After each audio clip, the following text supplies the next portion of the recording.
So in this video, we're going to be talking about marketing your training business and generating a constant stream of new leads. You know, it puts you into a very different position for you when you're not desperate on taking on a new client, because it allows you to be really selective. Imagine going into a situation with a potential client and you haven't got that desperate need to take any money that they have.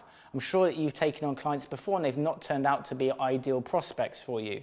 And so by generating a lead flow and having a constant stream of new leads, not only does it increase your income, but it also allows you to go into that sales environment and not have that real desperate need. And so we need to put in place lots of different strategies which then bring you a constant stream of new leads. Now, of course, social media and Facebook, Twitter, those kind of things, they're instant ways to generate interest in what you do. And the problem is I see a lot of trainers fearing putting things on their personal Facebook and even on their business page because they're just worried what to put, what do other people think of me, and then it stops them from taking regular action. And when they do put something online and they don't get an instant gratification from that, the initial thought process is, well, Facebook doesn't work for generating clients, where actually it does. One of the first things you can do using Facebook is just ask questions and ask them on a regular basis. For example, this one, post this now. What is your health and fitness goal for the next 90 days? Question mark. I would love to know, ... Wait for the responses to come back from that, and then you can pull people out into a personal message and then invite them for a free session, and then you've generated a lead, okay? But we need to ensure that we are consistent when it comes to social media. Don't be afraid to post on your personal Facebook. At the end of the day, if there's people that know you and like you that don't want to invest in you, then there's obviously a concern there. So why would we want to go into an outside environment, for example, working with local businesses and trying to attract leads when we can't even attract those that like and trust us through our own social media? So I would probably suggest the first thing to do is to really dial in the amount of people that you're already connected to in terms of inviting them into your training business, because I pretty much guarantee now that by improving your Facebook strategy or your Twitter strategy, by providing value and putting value into the marketplace, you could pick up at least a few clients. But a lot of the time, what trainers are doing is they're going and saying, this is how much I charge, I'm looking for new clients. And of course, they're coming from a different position. If, for example, you put on, for example, the 5 top tips you have for foods you shouldn't eat after 6 o'clock, or top 5 ways to lose belly fat, and you're providing value to the marketplace, then it just changes your positioning because you'll have people reach out to you. But it doesn't always happen instantly. For example, you may post something in midday when people then go online in the evening. So another cool little strategy is if you use Facebook and you say ask a question and you get interaction or you generate a lead, hit the promote button, and this is on your personal Facebook, and that will then boost that campaign. And what we're doing then is speeding up and supercharging an existing marketing campaign that already works. Also make a swipe file of things that work for you so that you can repeat those in the future. So that's just a little thing about social media that you can do right this second to help you in your business. Now the next thing is, on this card I've got neighboring and local businesses. So what I used to do in my training business was I used to reach out to local but non-competing businesses like chiropractors, hairdressers, life coaches, lots of different businesses that attracted the same type of clientele that I did. And then what I did was I went to them and said, hey, typically if a client comes to you, how long do they then stay with you? And they would say, oh, you know, a new client, if I took someone on, they would be with me for at least 6 weeks or 6 months. And then I would go to them and say, hey, if I brought you a new client, would you be interested in giving me some free gift vouchers so that I can hand those out to all of my new clients? And then you can create this kind of syndicate of local businesses, and then you can have some vouchers that you give to your clients, and then you can go and hand them some vouchers for your business. And that way you're building up a constant referral system with local businesses. And that's a really good way to go and generate more business for your training business. Something else here I've got is also lost clients. reactivation is a really important way of bringing back new clients. They're sat there thinking, do you know what, I could love some motivation right now. And often at times it takes you just to step up and go, hey, how's your training going? Can I be of any assistance? Just reaching out to your old clients and reactivating them is a great way to boost your income. Here I've got doctors and health practitioners.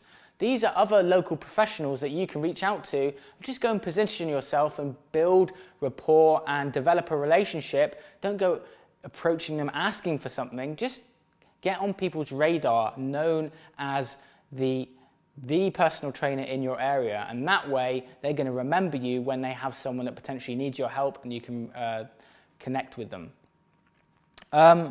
Also, you could put together a audio download. What are the biggest questions you get asked? You probably know this. How do I lose weight even though I am a certain weight? Or maybe it's about building muscle, or maybe it's a question about nutrition that you get. Put together a list of the common questions, and then you could put together an audio download, which then you give to potential leads and hand those out if you're in a gym. So that's a good strategy too. Gift vouchers. Gift vouchers is a great strategy that you can promote and also give to existing clients so that they can hand those to new clients. And I've also got down creating an ebook.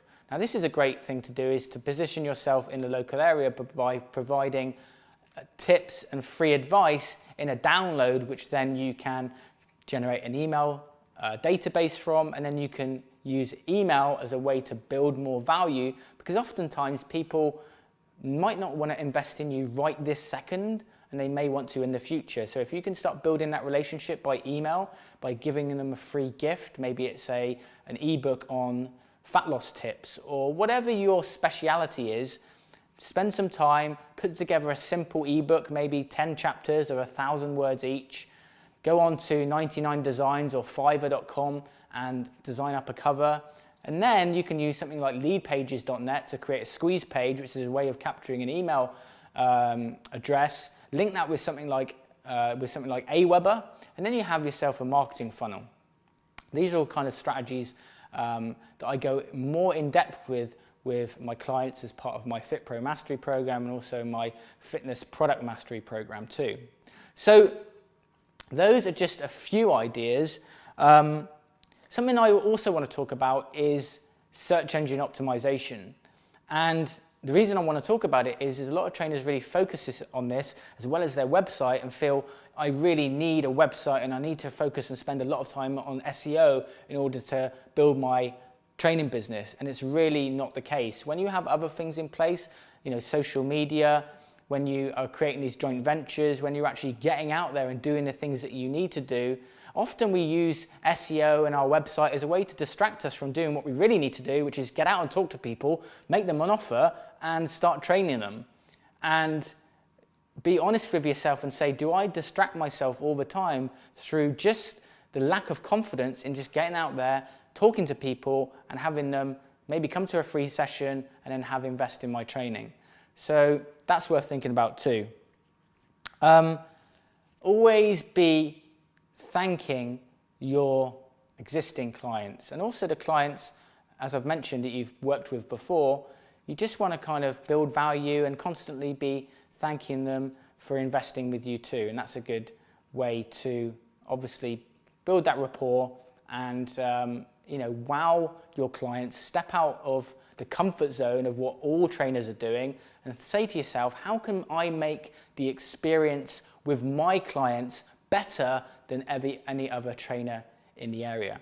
And in the next video, I'm going to be talking to you about leveraging your time. Once you've got a constant stream of new leads in, once you have a sales system which is optimized, then we need to make sure that your time is leveraged so you're not being burnt out. And this can come from a number of things. And in the next video, I'm going to be talking more about online product development, but also how to leverage your time if you are training people typically one-to-one, and how to step out of that into a brand new model. Also, if you haven't reached out yet for your free strategy session, click the link below, fill in the application, and we could be jumping on a call very soon. I will see you in the next video.